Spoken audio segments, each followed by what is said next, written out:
It is officially game week, Vikings fans, and your Minnesota Vikings are heading to Chicago to take on Caleb Williams and the Chicago Bears Monday night.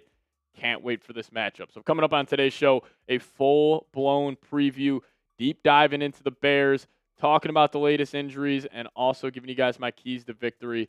So we'll talk about it all on today's show. But before we do so, if you guys want the Vikings to start the season 1-0 and pick up a win in Chicago against the division rival, hit that thumbs up icon.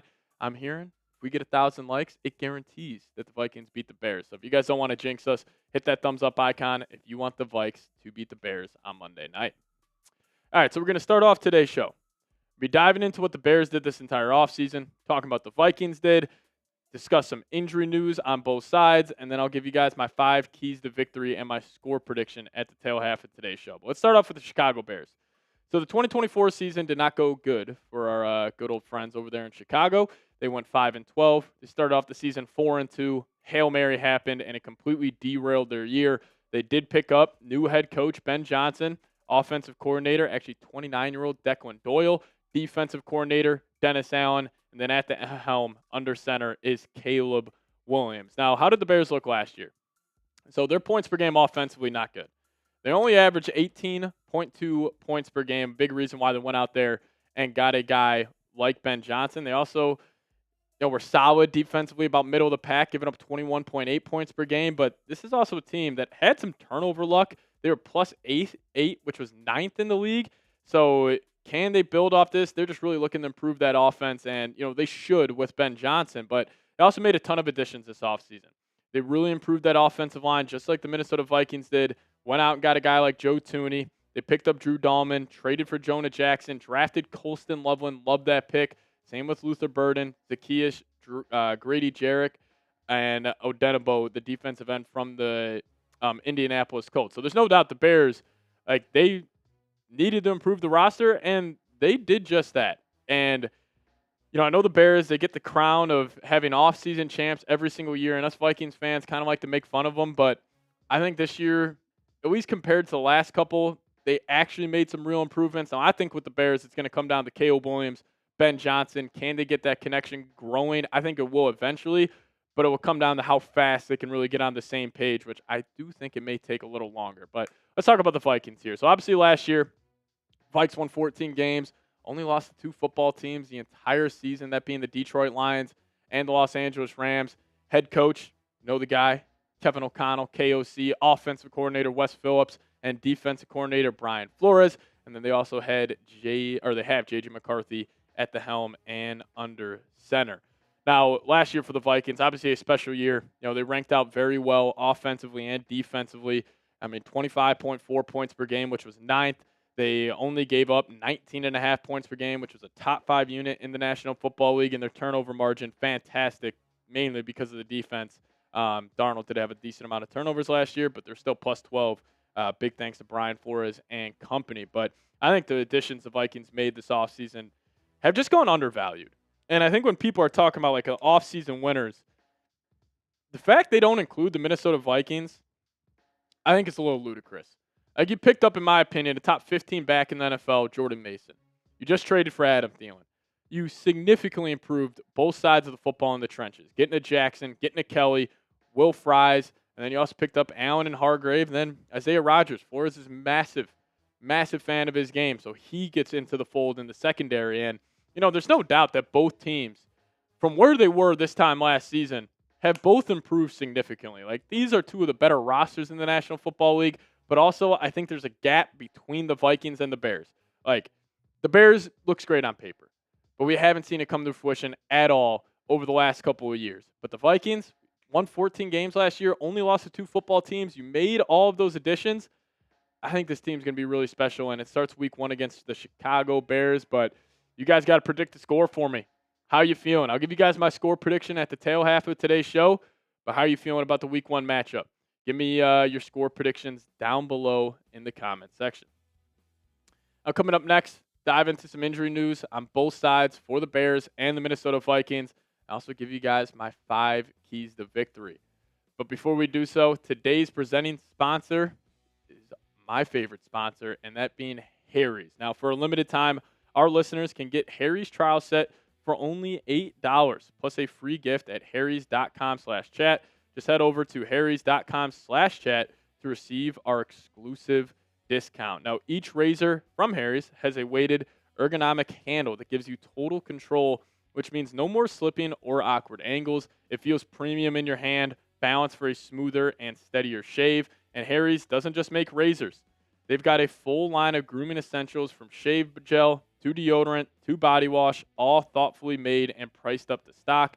And all of Harry's blades and grooming products can be delivered right to your door, so set your preferred schedule and never run out of blades again. Now, I have used countless number of blades, but in the past, these razors would become way too dull, way too fast, and plus, it would start to irritate my neck. But this one here from Harry's has completely changed how I view shaving every single day. And also, old razors cost way too much. Sometimes it would be $20 for a 4-pack of refills. That's a scam, but not over at Harry's. And for a limited time, our listeners can get Harry's trial set for only $8 plus a free gift at harrys.com/chat. Just head over to harrys.com/chat to receive our exclusive discount. After you purchase, they'll ask you where you heard about them. Please support our show, Vikings Now by Chat Sports, and tell them our show sent you. Put that link in the comment section and description of today's show. All right, let's talk about the injury news, and I'll dive into 5 keys to victory for your Minnesota Vikings. Now, I will say both teams are fairly healthy heading into this matchup. Now, once we get the official injury reports later on this week, we'll have a better view on what players are going to be out there. But some injuries to watch for Chicago. Jalen Johnson. Jalen Johnson's been dealing with an injury.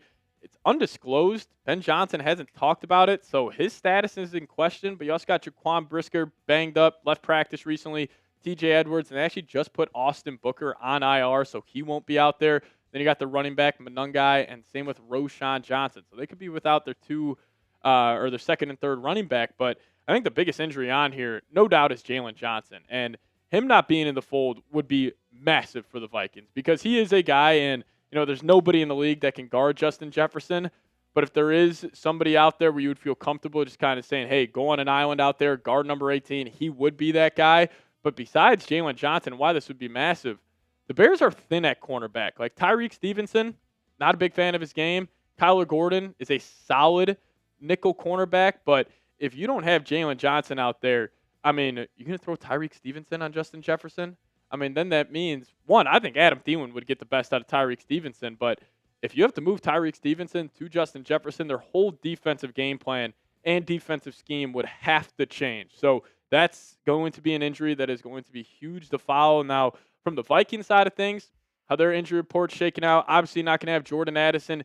Jalen Naylor should be there week 1. Andrew Van Ginkel was in and out of the lineup with injuries throughout training camp, but he should be there. Harrison Smith, dealing with some personal issues.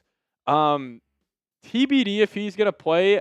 We'll probably get a better look at some point this week, but really the Vikings, top to bottom, are fairly healthy. But let's dive into the fun part of today's show, the keys to victory. And number 1, the Vikings defensive line dominates. If the Vikings beat the Chicago Bears Monday night, the reason will be because of the guys up front, because of Grenard, because of Van Ginkel, because of Dallas Turner, Jonathan Allen, Javon Hargrave, and especially with the Bears still having that battle at left tackle, watch out for Jonathan Grenard having a massive game week 1. Now also number 2, Flores has to figure out Ben Johnson because Ben Johnson, to be fair, has gotten the better out of Brian Flores over the last 2 seasons. Now, Flores' defense has only given up 30-plus points. Listen to this. 30-plus points the last 2 seasons, 7 times. 4 of those have came against the Detroit Lions and Ben Johnson. Now, I will say, key nugget here, obviously when he was with the Lions, he had one of the best running games in the NFL, and we know if you do want to have success against Brian Flores and company, you got to be able to run the football. But with the Bears' offensive line having a left tackle battle, inconsistency on the interior, I have my doubts that they'll be able to run the football. So I think Flores, this should be the game where it's like, all right, Flores finally got the better of Ben Johnson. But number 3, run the damn ball. Why not? This is everything you talked about all offseason. Everything you have done this entire year dating back to the draft and free agency has to be a more physical football team and run the football more effectively. So go lean into that offensive line. Go lean into Aaron Jones, Jordan Mason. I would love the first drive of the game if the Vikings aren't even able to pass the ball one time, and they're just running the ball straight down the Bears' defense throat. So I'm excited about that and see how that's going to play out this upcoming weekend. I say this every week. If you guys have been watching the channel for a long time, this is key to victory every single time we talk about this football team. It's the 18 effect. And more specifically, this was seen last year against the Chicago Bears better than any other game. Justin Jefferson. The Bears did everything they could to take him away last year. This was in Chicago as well. Did everything they could to take him away. They had a safety over the top. They were double teaming him off the line of scrimmage. And Jefferson got blanketed. He had 2 receptions for just 23 yards. But what did that allow?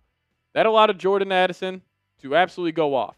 That allowed TJ Hawkinson to have probably his best game of the season. But that guy right there, Jordan Addison, not being there is going to be huge. So maybe a little Adam Thielen, 7 catches, 120 yards on Monday night. I could see that happening. But, hey, if you're going to toss a lot of eyeballs Jefferson's way, you can just let the other guys eat. And then if you're not going to give 18 the respect he deserves, watch out for him feasting on Monday night. And lastly here, I'm going to go settle J.J. McCarthy in. J.J. in the biggest games of his college career, on the first drive, he would have a what the hell are you doing type of throw. And then he would settle in. But in the NFL, the margin of error is obviously a lot thinner than college football, especially when you were playing with Michigan. You had the talent advantage every single week, but they got to settle McCarthy in. They got to get him some easy ones early, get him into the flow of the game, make him feel comfortable because it can spiral for a young quarterback. If you throw a bad pick six in Soldier Field, it can end up spiraling. So those are my 5 keys to victory, but in the end, I think the Vikings got this one. My official score prediction for week 1, I'm going to have the Vikings beating the Chicago Bears 23-13, and the story of the game is going to be Brian Flores and that defense. I think the Vikings offense, they'll be able to move the ball. I can see them, fizzling out in the red zone a good amount, but my score prediction, 23-13, lock it in. And I will say my score prediction for week 1 last year, I had the Vikings winning 20-6 against the New York Giants. I think they ended up winning 28-6, so it was right there. So I'm feeling pretty confident about this one. But speaking about the quarterback, all eyes are going to be on him and Caleb Williams week 1. If you guys want to show J.J. McCarthy some love, type those 9s down below in the comments section. I got high hopes for the kid this year, and it all starts in his hometown on Monday night. So we'll see you guys next time. As always, Skol Vikes.